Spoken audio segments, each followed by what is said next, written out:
Bismillahirrahmanirrahim. Assalamualaikum warahmatullahi wabarakatuh. Salam sejahtera untuk kita semua. Shalom, Om Swastiastu, Namo Buddhaya, salam kebajikan. Yang kami hormati Bapak Profesor Dr. Widodo Muktio, SEMKOM, selaku Dirjen Informasi dan Komunikasi Publik Kementerian Kominfo Republik Indonesia. Kemudian yang baru saja tadi juga Ibu Dr. Anda Leni N. Rosalin MSI, selaku Deputi Bidang Tumbuh Kembang Anak Kementerian Pemberdayaan Perempuan dan Perlindungan Anak Republik Indonesia, dan para peserta dari webinar ini. Ya, saya mohon izin untuk menampilkan presentasi saya pada layar yang sama, jadi supaya lebih mudah operasikan. Ya, dengan judul atau tema pemenuhan informasi layak anak melalui idiom kearifan lokal. Nah, tadi saya mungkin mengutip beberapa yang sudah disampaikan juga oleh Ibu Leni Rosalin, bahwa definisi anak adalah semua anak yang setiap orang yang belum berusia 18 tahun, termasuk yang masih berada dalam kandungan, dan hak dasar anak adalah hak untuk hidup, kemudian hak tumbuh kembang, termasuk bermain dengan gembira, mendapatkan pendidikan yang ramah anak, mendapatkan informasi yang layak anak, dan sebagainya.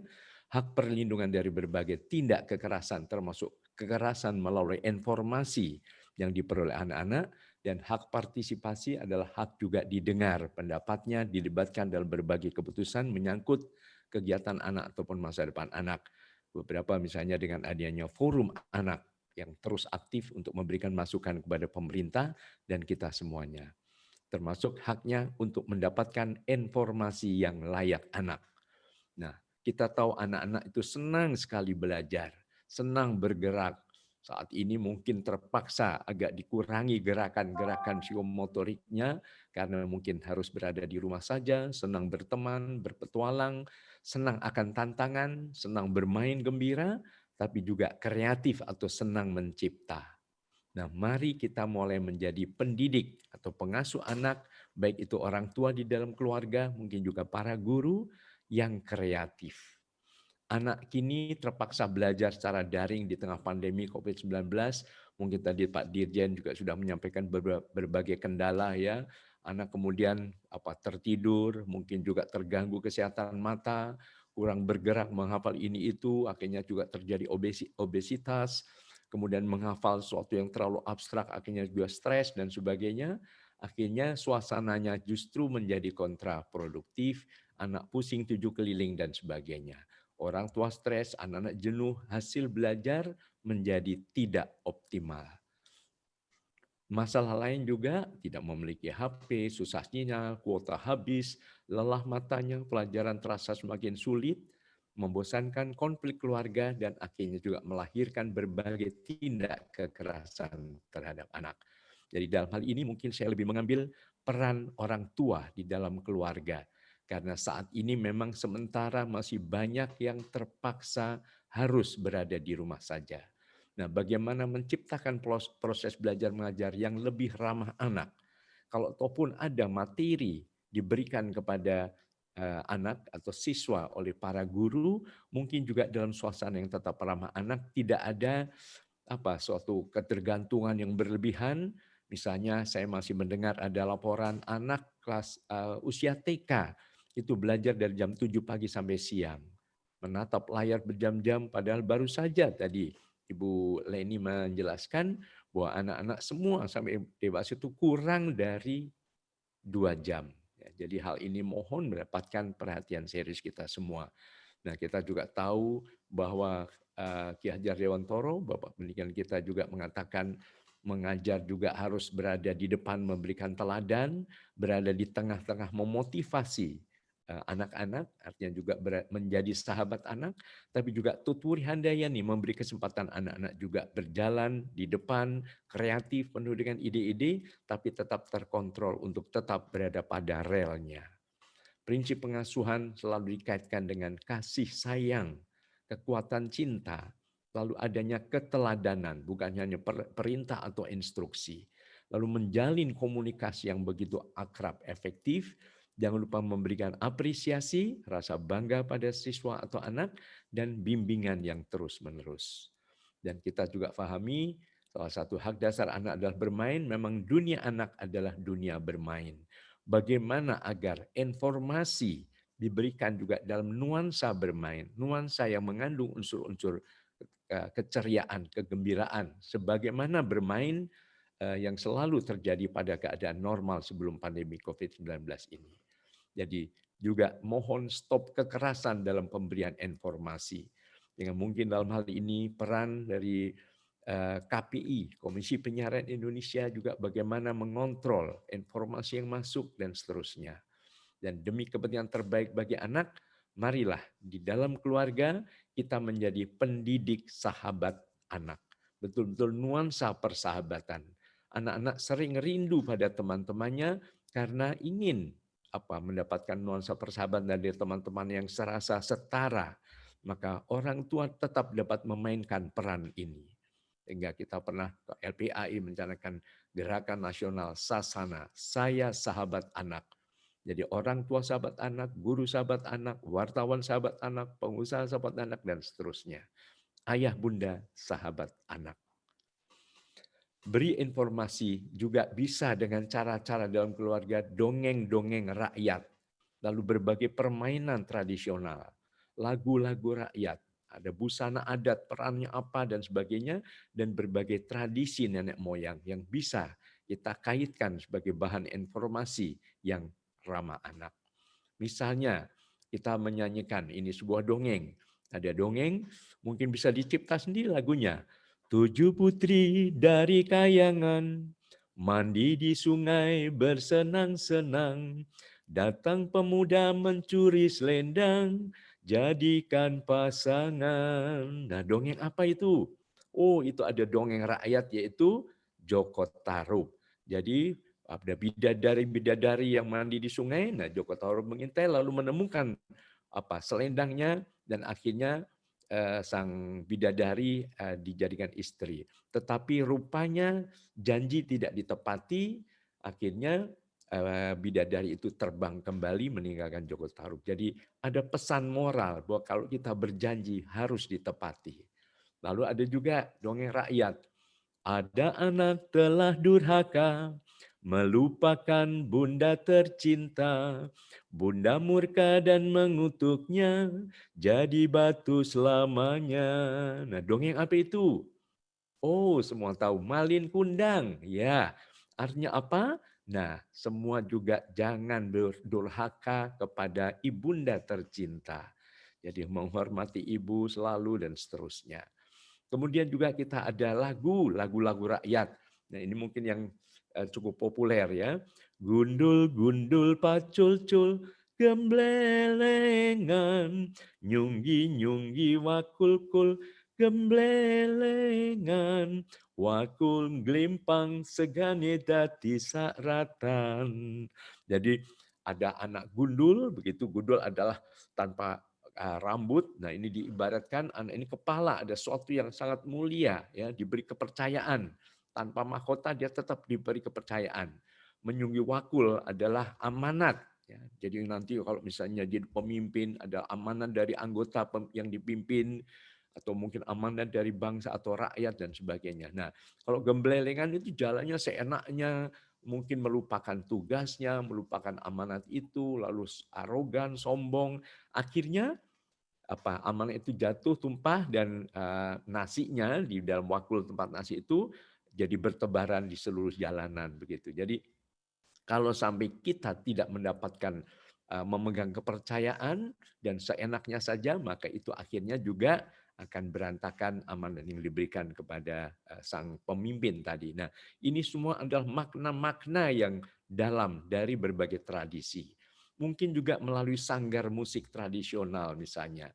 Dengan musik, dengan nada-nada itu menggambarkan adanya harmonisasi antara nada satu dengan nada dua dan ketiga. Kalau dipadukan, walaupun saling berbeda, tapi menjadi suatu keindahan. Sehingga kita juga walaupun saling berbeda, perlu saling bekerja sama, berkoordinasi, dan itu akan menghasilkan suatu kegemilangan di masa depan. Kemudian kita juga harus menyadari bahwa semua anak cerdas. Cerdas pada bidang yang saling berbeda. ya, dari salah satu teori multiple intelligences ini, bahwa ada cerdas logika, pinter matematika, cerdas kata, pinter berbicara, pinter menulis atau mengarang, cerdas gambar, cerdas nada, main alat musik atau mungkin menyanyi, ada cerdas gerak, ya, kinestetik, ya, cerdas sosial, senang bersosialisasi, bekerja sama, cerdas diri juga mampu untuk menanyakan nilai-nilai pada diri sendiri dan mungkin juga cerdas alam, dan senang pada lingkungan alam, udara yang segar, tanaman yang beragam dan sebagainya. Nah, itu juga menjadi pegangan kita para orang tua untuk memperkenalkan atau memberikan informasi tadi sesuai dengan gaya masing-masing setiap anak, sesuai dengan kecerdasannya. Kalau cerdas kata mungkin dengan berdiskusi kepada anak, cerdas logika. Cerdas kata mungkin dengan ucapan-ucapan yang jelas, nada-nada yang indah dan sebagainya. Cerdas gambar mungkin menggunakan gambar-gambar, nada mungkin tadi dengan lagu, gundul-gundul pacul dan sebagainya, gerak dan sebagainya. Jadi kaitkanlah juga dengan suatu lingkungan. Ya, kalau masih ada taman misalnya ya dengan taman, atau mungkin pada kaitkan dengan satwa yang ada juga. Nah, semua anak Indonesia ini cerdas ibarat aneka warna bunga indah di Taman Sari Indonesia, sehingga dihargai tipe kecerdasannya dengan pendekatan yang saling berbeda. Tadi ibaratnya, misalnya dengan cerdas nada, mungkin tadi dengan lagu-lagu, tapi kalau cerdas gerak atau kinestetik, mungkin memperkenalkan filosofi kuda lumping. Nah, kita bisa dengan permainan kuda lumping. Nah, ini ada kuda lumping. Nah, itu bernyanyi. Nah, kenapa ini kuda lumping ini adalah gambaran suatu yang perkasa ya. Kita misalnya, yuk kuda lumping lompat, hap hap hap saja. Nah, siapakah itu naik kuda lumping dari bambu dan sebagainya. Jadi intinya adalah bagaimana kita memperkenalkan berbagai tradisi, berbagai tinggalan nenek moyang yang bisa membuat anak tetap dalam suasana ceria, gembira, ramah anak, tapi juga mendapatkan masukan-masukan. Kuda lumping walaupun itu dari bambu, tapi dia menjadi kuda yang gagah perkasa, yang bisa dipakai dalam berbagai tarian dan seterusnya. Jurus jitu menghadapi anak memang harus komitmen kuat dan kemudian kompak dengan mitra, ayah dan bunda kompak di dalam keluarga. Mungkin juga kompak dengan para guru, mungkin juga kompak dengan kalau masih dimungkinkan dengan protokol kesehatan yang tetap ketat dengan tetangga kiri kanan dan sebagainya. Dan kita peduli pada hak anak, yaitu hak untuk mendapatkan informasi yang benar, yang sesuai dengan nilai-nilai agama, nilai-nilai budaya, nilai-nilai tradisi dan sebagainya. Dan kita terus belajar sebagai orang tua, belajar menjadi orang tua yang lebih efektif, bukan sekedar orang tua biologis saja atau sesuatu yang hanya berdasarkan turunan, tetapi orang tua yang efektif, yang betul-betul kehadirannya ada di hati setiap putra-putri kita, dan dengan kreatif. Ya, ini beberapa tips guru kreatif kalau ini dengan kreatif. Nah, mohon keharmonisan di dalam keluarga ini janganlah cepat berlalu. Ciptakanlah suasana yang penuh persahabatan, penuh nuansa damai, tapi juga penuh dengan kreativitas.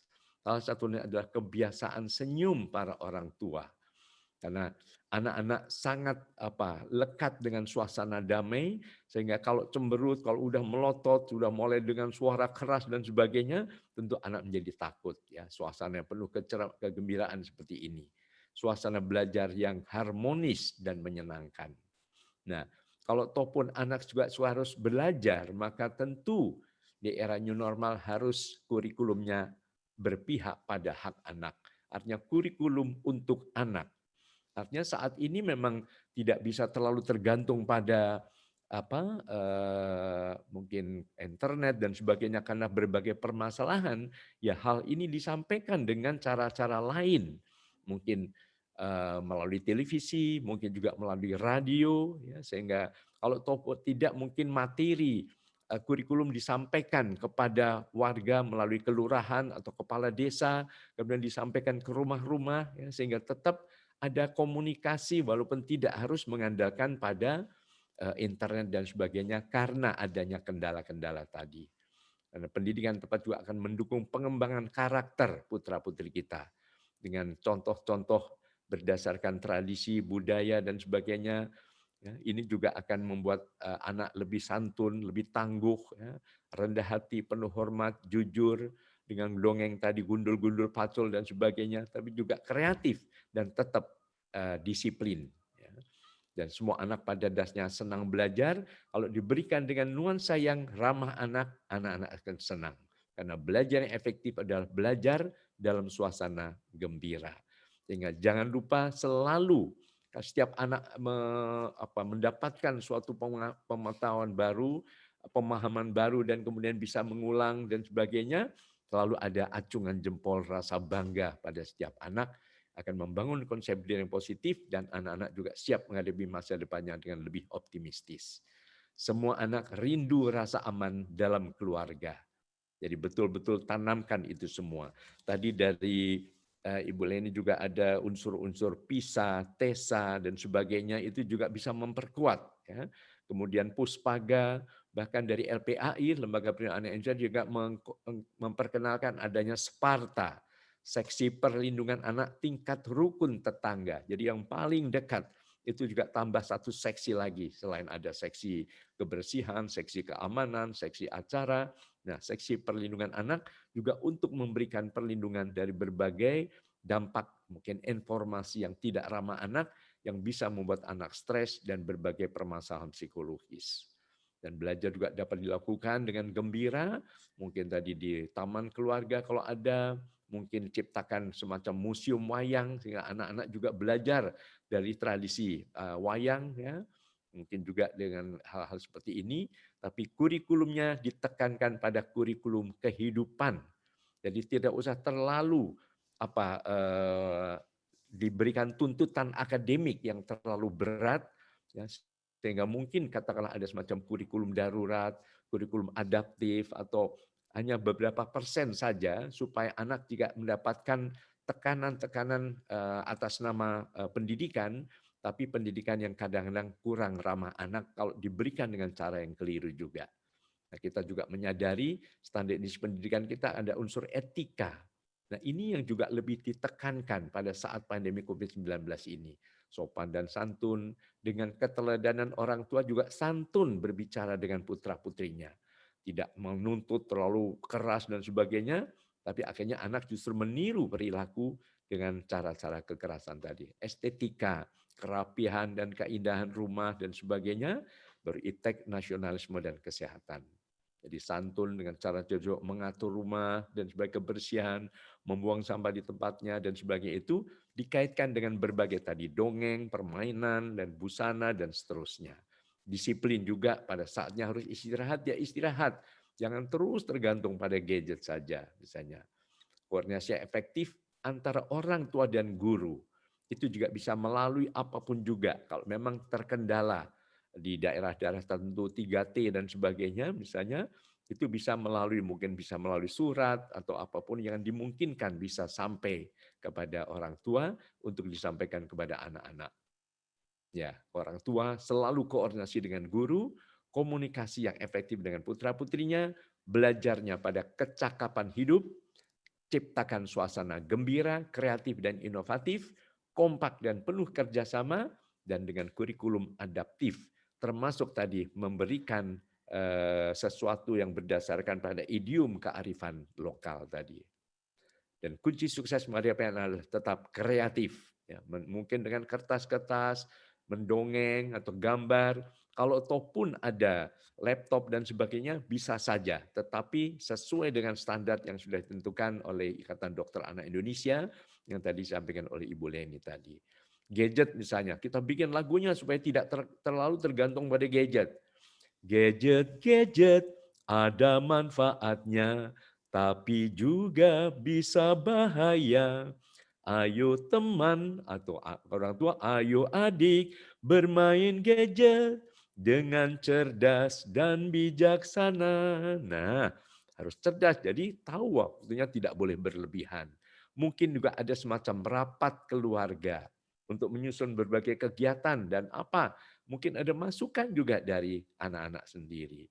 menyaksikan acara televisi sesuai dengan waktu yang ditentukan, mendongeng, nah kebiasaan mendongeng, mungkin juga untuk merangsang minat baca, tapi juga berbagai hal yang bisa dipetik, misalnya untuk meningkatkan kecerdasan moral, kecerdasan emosional dan sebagainya. Belajar mengenai berbagai hal akan lebih efektif kalau ada unsur amusement atau hiburan yang menarik, menghibur. Ada games bermain, misalnya bermain cerdas tangkas misalnya. Nah, seperti tadi lagu ini lagu apa dan sebagainya. Ada unsur warna-warni di dalam keluarga, selalu berpikir positif, badan segar karena kita padu juga dengan olahraga ringan dan emosi kembangkan secara lebih sehat dan cerdas. Ya.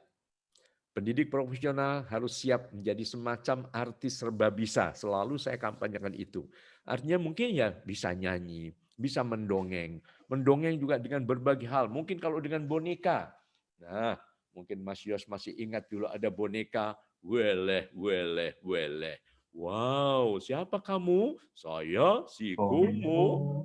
Macet lagi, macet lagi. Nah, zaman itu Kumu ya, iya. Nah, sampai jumpa teman-teman. Weleh, weleh, weleh.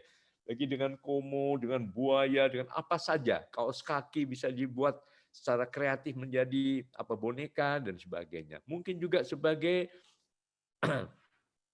seniman, mungkin dengan menggambar, ya, menciptakan lukisan-lukisan yang indah.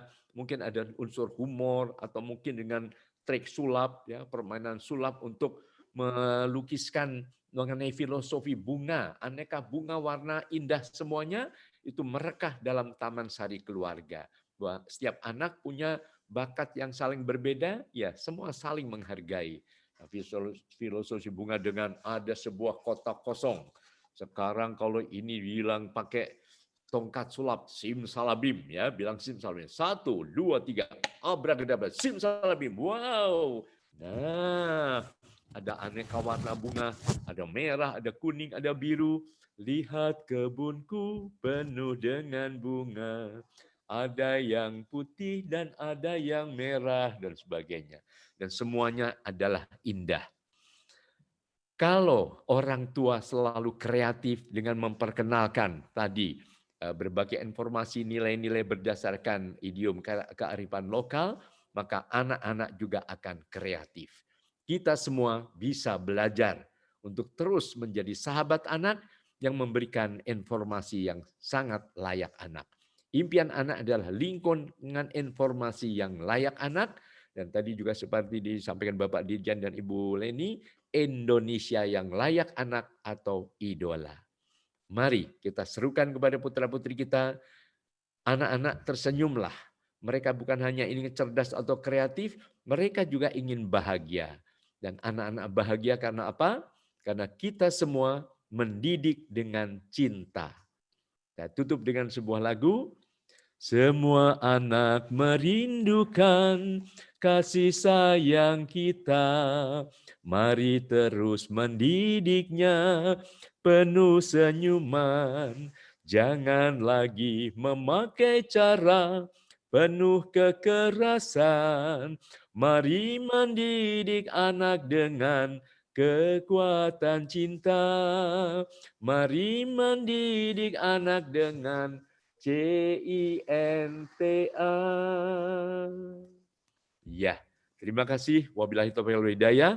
Wassalamualaikum warahmatullahi wabarakatuh. Om Santi. Waalaikumsalam. Santi Om. Kak Seto, saya boleh mengucapkan terima kasih. Boleh mungkin kasih tepuk tangan yang luar biasa untuk beliau.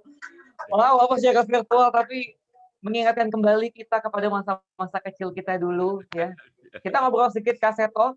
Kak, yang beberapa waktu lalu kita mendengar bahwa salah seorang legend musik anak Indonesia, Papa T-Bob ya Kak Seto ya, sudah dipanggil oleh Yang Maha Kuasa. Sedangkan beliau banyak sekali menciptakan lagu-lagu anak yang tadi kita menilik lagi bahwa di presentasi Kak Seto, lagu-lagu anak sekarang kurang gitu kan. Orang tua harus mau tidak mau membuat lagu supaya kreatif. Kak Seto, saya mau tanya sedikit, bagaimana nih cara memanajemenkan emosi sebagai orang tua agar terus positif? Kadang-kadang kan anak-anak suka walaupun kita ajak untuk bermain segala macam, mereka ada sisi, eee, lelahnya, sisi enggannya, bahkan kadang-kadang tantrum nih. Kita sebagai orang tua nih mau, eee, menjaga emosinya bagaimana nih, Kak? Boleh sedikit sharing sama kita di sini, Kak Seto? Iya, kadang-kadang kita lupa ya, emosi itu bukan di sini, emosi di kepala ini ya. Bahwa emosi bisa dikendalikan dengan cerdas. Artinya begini, kita jangan mengharapkan sesuatu yang tidak apa ya, tidak nyata. Artinya kita menyadari anak-anak adalah manusia biasa dengan berbagai cirinya. Misalnya anak usia balita, salah satu cirinya adalah dia berada dalam masa negativistik. Jadi semua anak di seluruh dunia begitu. Artinya dia sedang menemukan egonya dan kemudian ya sudah, kaki saya bisa buat menendang, saya bisa teriak, saya bisa mencubit atau memukul dan sebagainya. Jadi akhirnya untuk menguji penemuan ego tadi dia lakukan itu.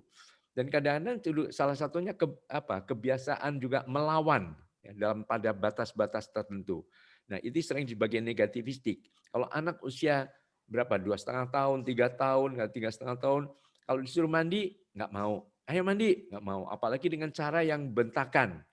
Kalau caranya dengan cara yang lebih ramah anak, ayo kita mandi dengan sabun wangi. Yuk kita mandi, asik begitu. Tapi ayo mandi, enggak.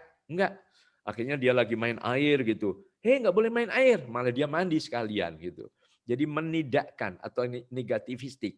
Nah, menghadapi ini kita juga jangan terpancing emosi. Kita justru memang anak-anak begitu, usia demikian sedang menemukan ego dan sedang senang melawan. Jadi harus ada suatu pendekatan di mana seolah-olah instruksi ini adalah keinginan dia begitu. Jadi dengan cara yang lebih memancing, misalnya, "Wih, kamu ini ya apa senang main air? Rupanya senang ya kamu main air diguyur segala senang." Terus iya, jadi akan seolah ini adalah ide dari anak. Tapi kalau idenya seolah dari orang tua akan cenderung dilawan begitu. Jadi misalnya kadang-kadang beberapa orang tua ini ada misalnya ada susu yang harus diminum anak. Ini jangan diminum ya, ini susu ayah nih pokoknya atau susu kakak ya ini ya misalnya. Anak karena melawan kadang-kadang langsung malah diminum. Aduh, kenapa diminum? Tapi sebetulnya bagian dari untuk membuat anak egonya ditemukan ya. Tapi setelah dengan bertambahnya usia dengan cara tadi bercerita, mendongeng dengan informasi-informasi berdasarkan kearifan lokal, tentu ini juga akhirnya bisa menemukan nilai-nilai yang harus dipegang. Jadi harus kreatif menghadapi anak, tidak mudah terpancing emosi. Jadi direncanakan semua. Wah, misalnya ada ayah dan bunda ke kantor. Nah, jangan pulang-pulang membayangkan, aduh nanti di rumah seperti kantor yang rapi, yang bersih, tertata indah. Tapi wah nanti berantakan, mungkin seperti kapal pecah. Aduh, malah bersyukur ini anak ini bukan robot nih, ini manusia yang penuh dengan ide-ide kreatif. Jadi begitu pulang misalnya, begitu berantakan, aduh kamu senang kreatif, senang menata rumah seperti ini ya. Tapi ini sebaiknya jangan di situ. Nanti kalau berantakan begini, kamu bilang, wah kok rumah kita jadi berantakan misalnya. Jadi dengan cara-cara yang tetap kreatif, tapi ramah anak, dan ada apresiasi. Temukan hal yang bisa diapresiasi, sehingga anak juga mendapatkan perasaan bangganya. Mungkin kira-kira demikian Mas Yes Aditya. Yang sudah masuk di sini, boleh dengan, bertanya dengan Kak Seto. Oke, di sini. Saya boleh membuka kembali kepada Mas Andi Novian Ragitya, ya. Ya, Kepada halo Mas Andi, halo, bisa dengar suara? silahkan. Ya, untuk Kak Seto ya? Pertanyaan Ya, untuk Kak Seto. Silakan Mas oke. Andi. Pertanyaan untuk Kak Seto. Selamat pagi, Kak Seto.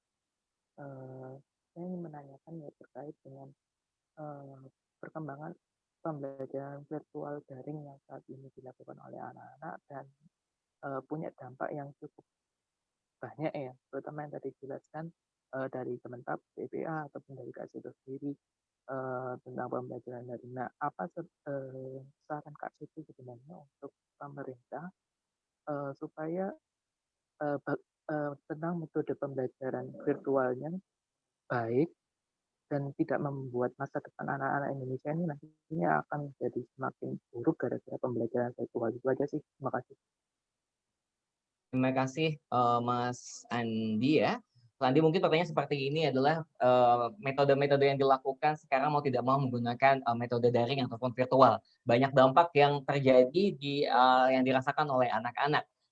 Bolehkah di sini kita menggunakan Seto untuk bisa memberikan sarannya ya, supaya ke depannya bisa jauh lebih baik lagi, terutama dengan menghadapi masa pandemi seperti sekarang. Boleh kita langsung jawab saja, Kak Seto? Iya, baik. Terima kasih untuk Mas Andi Novian Ragilja. Pertanyaan bagus sekali. Ya, mungkin tadi sepintas saya sudah menyampaikan bahwa semua adalah untuk kepentingan terbaik bagi anak. Itu yang perlu disadari. Dan saat ini COVID-19 adalah bukan main-main, itu sudah sangat berbahaya, sangat dahsyat. Bahkan kami mendapatkan informasi dari IDAI, Ikatan Dokter Anak Indonesia, bahwa jumlah korban anak di seluruh dunia itu tertinggi di Indonesia, di Asia Pasifik. Bahkan waktu itu kemungkinan juga di dunia. Tapi ini sudah sangat memprihatinkan sekali. Begitu. Jadi bagaimana juga belajar di rumah juga bermasalah kalau dikatakan belajar dari rumah. Jadi belajar dari rumah seolah kita di rumah lalu belajarnya menatap ke sekolah tapi melalui media daring. Nah, ini kendalanya juga banyak. Misalnya di wilayah daerah 3T tidak mudah untuk mendapatkan itu. Beberapa siswa harus keluar rumah, harus naik ke atas pohon, harus beberapa di kota mencari ke kantor-kantor yang ada wifi-nya dan sebagainya. Jadi mohon sekarang diubah belajar di rumah. Nah, materi belajarnya apa? Ya, itu disampaikan kepada orang tua. Dengan cara apapun juga. Bisa melalui telepon, bisa melalui radio, bisa melalui televisi, beberapa misalnya program TVRI sudah. Kalau misalnya tetap tidak terjangkau, mungkin secara tertulis disampaikan ke mulai dari kecamatan, kemudian ke kelurahan, kelurahan ke desa, atau kelurahan juga ke RT, RW, dan sebagainya. Dan tadi kurikulumnya mohon tidak mengacu pada kurikulum dalam keadaan normal. Target-targetnya dan sebagainya. Tinggal cukup standar kompetensinya saja. Tadi salah satu standar isi dari standar nasional pendidikan, etika nomor 1. Nah itu saja dikembangkan saja melalui kreativitas warga, kalau kreativitas orang tua, mungkin juga guru dan sebagainya. Tapi betul-betul ramah anak. Jadi tidak tergantung pada tadi menatap layar ya, screen time tadi misalnya. Untuk sampai umur 12 tahun saja itu harus kurang dari 2 jam. Tapi ada tadi saya sampaikan di TK yang memberikan pelajaran dari jam 7 pagi sampai jam 12 siang. Itu sangat tidak layak anak dan tidak ramah anak. Jadi juga merusak kesehatan mata, membuat stres, akhirnya yang terjadi kontraproduktif gitu. Dan tadi kembalikan kepada nilai-nilai budaya, nilai-nilai tradisi, nilai-nilai kearifan lokal. Jadi mulai mendongeng dengan apa saja bisa digunakan. Nah, kalau misalnya orang tua sibuk, misalnya harus bekerja dan sebagainya, pemberdayaan rukun tetangga, rukun warga, kerukunan itu yang dikembangkan, saling membantu dan seterusnya. Gitu. Jadi intinya adalah tadi belajar etika adalah biar tetap kecerdasan emosional dikembangkan, penuh rasa syukur, ya, dekatkan diri kepada Tuhan yang Maha Kuasa, kepada Allah Subhanahu Wa Taala. Kemudian estetikanya adalah merapikan apa yang bisa dirapikan. Mungkin membuat lukisan, membuat suasana lebih indah, meja belajar ditata yang rapi, walaupun sederhana tapi rapi dan bersih misalnya. Itu. Lalu unsur apa? Kesehatan. Kesehatan adalah juga unsur yang bisa dikembangkan melalui kegiatan-kegiatan yang seperti sekarang. Cuci tangan dengan bersih, memakai masker supaya tidak mudah terkena virus, jaga jarak, dan seterusnya. Jadi semua bisa disiasati dengan suasana mengedepankan tadi hak anak tadi. Jadi kami bahkan LPAI sudah memohon kepada Kementerian Pendidikan dan Kebudayaan agar akhir tahun pelajaran nanti mohon dinyatakan semua anak naik kelas. Itu apa? Supaya tidak terbebani. Karena banyak, aduh takut naik kelas, aduh takut nanti nilai buruk. Akhirnya terus memaksa dengan suasana yang penuh ketegangan antara anak dengan orang tua. Nah ini kan justru tanpa sadar kekerasan atas nama pendidikan. Jadi pendidikan harus ramah anak. Pendidikan untuk anak, kurikulum untuk anak. Ini seluruh dunia, bukan hanya lokal atau nasional. Saya kira itu yang kami sudah sampaikan, Mas Andi, dan kami juga mencoba ada asosiasi sekolah rumah dan pendidikan alternatif, semacam homeschooling yang sudah berdiri 13 tahun yang lalu. Kami juga membuka asah pena menyapa bagi para orang tua untuk memberikan panduan bagaimana menciptakan suasana gembira mengajar di rumah. Tapi itu juga melalui berbagai hal, tidak langsung misalnya. Kalau perlu sudah ada di channel YouTube misalnya, itu juga bisa dibuka kapan saja sehingga tidak harus berebut, tidak harus buru-buru mendapatkan informasi itu, kapan saja bisa dibuka, tapi hak untuk bisa mengembangkan itu sepenuhnya berada pada orang tua. Dengan demikian mudah-mudahan anak-anak betul-betul nyaman berada dalam keluarga karena memang kita tidak tahu sampai kapan pandemi ini akan berakhir. Demikian Mas Andi Novian, mudah-mudahan cukup jelas. Terima kasih.